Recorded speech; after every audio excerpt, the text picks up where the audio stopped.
Ito talaga ang buhay natin mga langga, no? Isip-isip tayo kung anong uulamin araw-araw, anong meron laman sa ref. Minsan naman na madalian lang dahil may nakaabang na trabaho na naman. So good morning pala mga langga. Today's video, magluluto ako ng adobong sitaw. Bisaya pa rin ko dahil isa nga akong Bisaya. Mad na Bisaya na taga Mindanao, kaya magpakitang gilas na sinularo.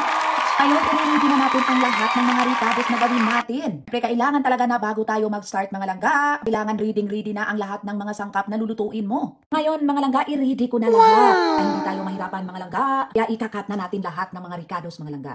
So, hindi ako magsayang mga langga sa sitaw. Kahit wala na sa size mga langga, pero isali pa rin natin yan sa pagluto.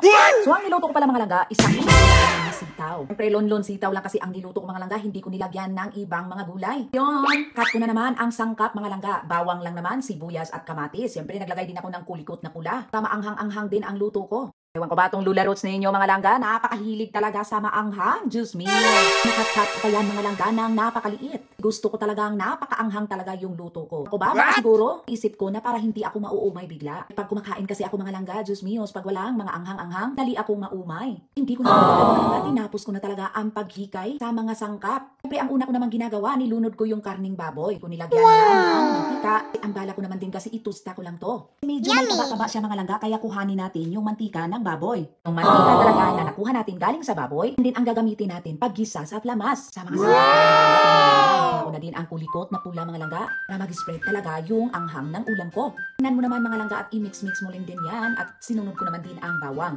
Mga langga, pagdating sa bawang mga langga, wag mo sobrahang ipa-brown-brown dahil mangangamoy yan. Kung ulam mo mga langga, may amoy talaga pag i-sobrang brown mo yan. Kaya naman sa bawang mga langga, sinunod ko na din ang sibuyas. Kaya ganun pa rin ang proseso sa paggisa mga langga. Palagi lang natin yan ukay-ukayon mga langga, Diyos míos, para patas naman ang pagkaluto sa sangkap. Diba? Napakadali lang na ulam nito mga langga. Nag-adobo lang akong sitaw, napakadaling proseso sa pagluto. Hindi ko napahirapan yung sarili ko mga langga na marami pang mga chichiguriche. Siyempre sinunod ko na din ang kamatis.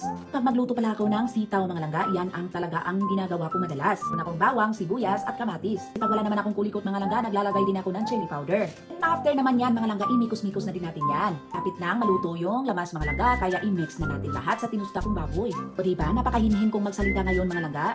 Eh sa totoo lang mga langga, kakagising ko lang at biglaan talaga akong nag-iisip kung anong uulamin ngayon. Nagising ko pa lang mga langga pala, so kung binuksan yung ref namin kung anong laman. Nag-isip ako mga langga kasi sitaw lang ang laman ng ref namin. Mang sayuti, meron ding patatas, parang hindi ko feel sila. O nilagay ko na pala yung sitaw mga langga at tinakpan ko, binuksan ko ulit. After ko namang tinakpan mga langga, siguro mga seconds lang, binuksan ko na din ulit. So syempre naglagay ako ng pork cubes, naglagay din ako ng pamintang durog, at syempre bitsin. Hindi ako pala naglagay ng asin nito mga langga dahil maglagay ako ng tuyo. So isis na yan madalas na tinatawag natin mga langga.